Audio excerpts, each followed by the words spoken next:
On the panel, Friday's panel, we got, starting on my far left, Kero Lufti. She is the executive director of Apathy is Boring. She is not boring. Let me just put that out there right now. Neil Drapkin, political analyst and lawyer. And then to my right, we have Marlene Jennings, former Liberal MP, and Philippe Goyer, who is the managing editor at L'Actualité. Phil, welcome back to the show. Great to have you all here. Really appreciate it. Kero, I'm going to start with you because I think a lot of people are watching Trudeau and how he's presenting himself. He's getting a lot of media attention. What's your opinion? Is he doing too much media? Is he doing just enough? How do you feel about it? I think right now, the way Trudeau's engaging online through different media channels is really important. We know that 93% of young Canadians are online every day. If we look at the last federal election voter turnout, even with an increase greater than we've had in 2 decades, we still have probably less than 50% of young Canadians voting. And these young Canadians we know are online. So if Trudeau can succeed in actually engaging them in a conversation and in dialogue, that's really important. And we're making important steps forward. And Phil, this is obviously very different from the last Prime Minister. Yes. Do you think people just find it refreshing that they have a Prime Minister that seems to be more approachable? Well, I don't know that people really, until the last few years of the Harper government, I don't know that people really held that against him all that much. There was, that tension between the press and the Conservative government was there right from the beginning, right? There were restrictions on press gallery questions, on the basic relationship between the highest levels of power and the press gallery, and no one really seemed to care until people's kind of tolerance for it wore out. Right. So I do think Trudeau's got work to do, and he's doing it right now in terms of reversing that and getting back to a more normal situation. But it doesn't mean that people were actually flustered by this or even really paid much attention, frankly. Neil, you probably have a different perspective. Let's go over to you. What do you think about the first few months here for Trudeau? Well, he's mastered social media and he's become the king of the selfie. But he's done very little to advance policy in the country, and it's good to see that President Obama now has a new lapdog in terms of our Prime Minister.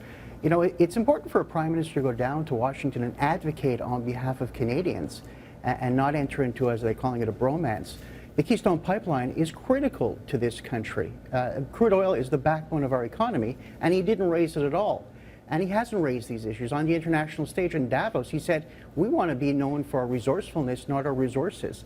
I think he needs to get a memo on the issue. Do you not think he needs to build the relationship before he jumps into some of these issues? This is an outgoing president. He's a lame duck president, President Obama is, and I think it's important for him to initiate the process right now and signal to the incoming president, whoever they may be, that Canada is serious about these issues. And nothing really was accomplished at this meeting. So I'm quite disappointed. And then there are a host of other issues where he's disappointed. Yeah, we'll get to those in a few. Let's go over to Marlene here, and probably a different perspective, I would imagine, of the job he's done so far. I think he's done a fair job. I think that those electoral promises and long-standing Liberal policies that were able to be brought into effect within the first couple of days and months largely have been done. But there are other electoral promises that need a lot of background work, and right. Neil would know a lot about that, having been Chief of Staff to Stockwell Day and Joe Oliver, that take a lot of background work and will be rolled out over time. The groundwork is being done, whether we're looking at the whole issue of infrastructure. There's work that's going on now, discussions with the municipalities, with the provinces, and they will be rolled out fairly quickly, which is a good thing. I would give him, if I had to grade him, and I'm not a teacher, I would give him a B+, okay. Which means it's a solid grade, but there's more work to be done in order to get that A+. And in terms of his relationship with the United States, Justin is not a stupid man. The people that he has advising him are not stupid people. They understand that Barack Obama is the outgoing president, that there's a limit to what he can do. However, by capitalizing on the invitation to the States and reaching out, it allows our Canadian government to place Canada more on the radar, right, and to begin the process of identifying who are the people in the camps Republican and Democrat, who are going to be key after the U.S. presidential election, and start building relationships there. And I'm sure that that work is already ongoing. Keto, I want to go over to you. You mentioned the young people and engaging them, but I think there's some criticism that he's certainly engaging them. He's on social media, but it's more about selfies and celebrity rather than about engaging them with the issues at hand. How would you describe it yourself? I mean, I think we have a huge problem of youth disengagement where it comes to politics in Canada, and there's obviously a lot of engagement. And so if, Justin is starting to enter into dialogue with young Canadians, that's an important first step. Yes, of course, he has our attention now, but in order to sustain it, he will have to enact policies, and he's going to have to follow through on promises he's made, and young Canadians are going to expect that of him. So right now, I think the fact that he's active online and engaging in conversation is important, but as Marlene said, we are going to expect more. And if I can just jump in, one of the things that when we talk about youth apathy, there is, and you would be best placed to talk about that, there is youth apathy in terms of traditional politics, what we consider in traditional engagement, which is actually going to vote, being actively involved in a political party. But my experience as an MP and as a community person who's involved is that youth are very engaged across the board. It's simply that we haven't managed to find the way for that to translate into going to vote. And that's why Apathy Isn't Boring is such an important organization, because they're trying to do that work to get that bridge going. Is it working, in your opinion?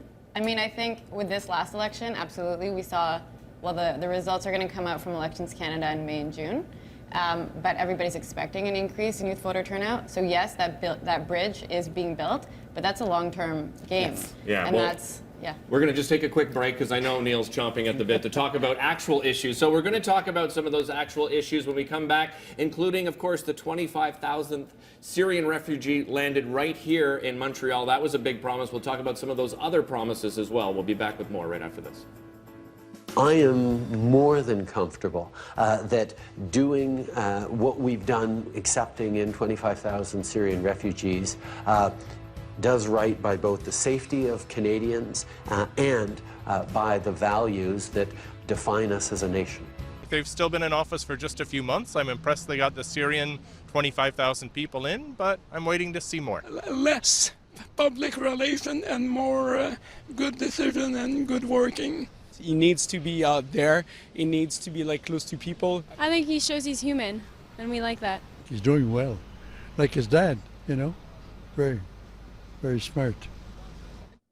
A lot of opinions about Justin Trudeau. We're going to talk about Syrian refugees right now. So, Neil, do you think it was prudent for him to accept 25,000 Syrian refugees so soon, so early in his prime minister?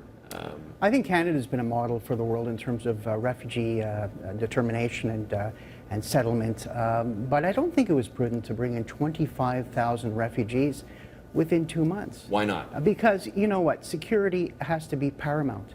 We have to make sure that Canada is a safe place, and you simply can't do it. Marlene alluded to being Chief of Staff. I was Chief of Staff to the Minister of Security and worked with the RCMP and CSIS and Border Services, and it's simply impossible to do the proper background checks on people coming from a war zone within 60 days. And he finally realized that, and he reneged a little bit on his decision.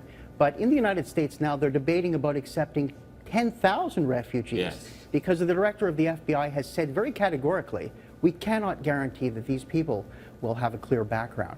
And so I think he showed a lack of judgment in that regard. Marlene? I think that Mr. Trudeau and his team did a fantastic job in terms of getting 25,000 Syrian refugees here.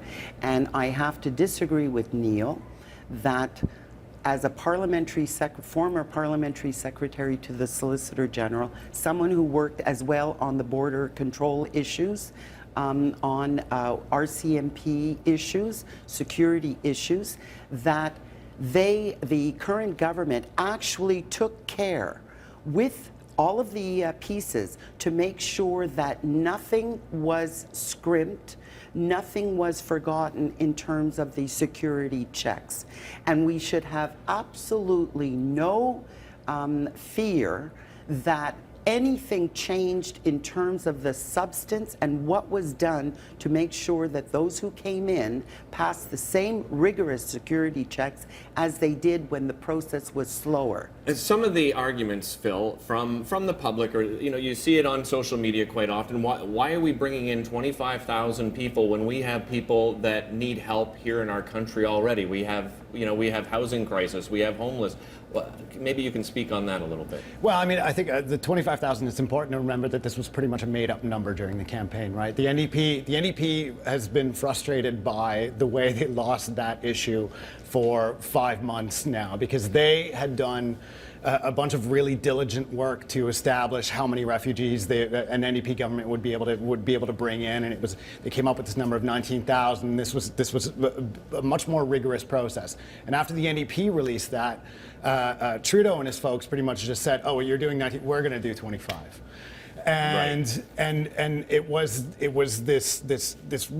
I mean, really, it was a fabricated number, and then when they got to power, like they've done on a few issues right so far, they just pretty much punted it forward and said, well, we're still aiming for 25,000, we're still aiming for 25,000, and then when the deadline got there, they said, yeah, we're not really going to be able to get there. So I do think that the 25,000 is some sort of like magical important number is a bit overwrought. As for whether you want to bring in any refugees at all, that's really the question that you get at when you bring up the issue of whether other people need help. Yeah, I mean that may be the case, but if you are going to be a country that accepts refugees, that's a trade-off that you have to be prepared to not only defend but to benefit from. Well, he had to defend it because he made it one of his promises. Let's do a grading quickly, Neil, maybe on the economy. Where do you think he grades out on the economy so far?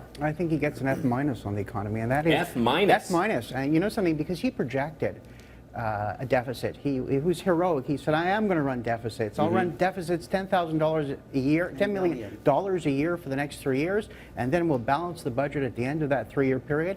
Well, the parliamentary budget officers now projected $20 to $30 billion deficits over the course of the next 3 years. Which they blamed on the previous administration. Well, we had balanced the budget. The Conservatives had balanced the budget. Well, they always do. It happens every single time, right? We left power. In all fairness, that is a fact.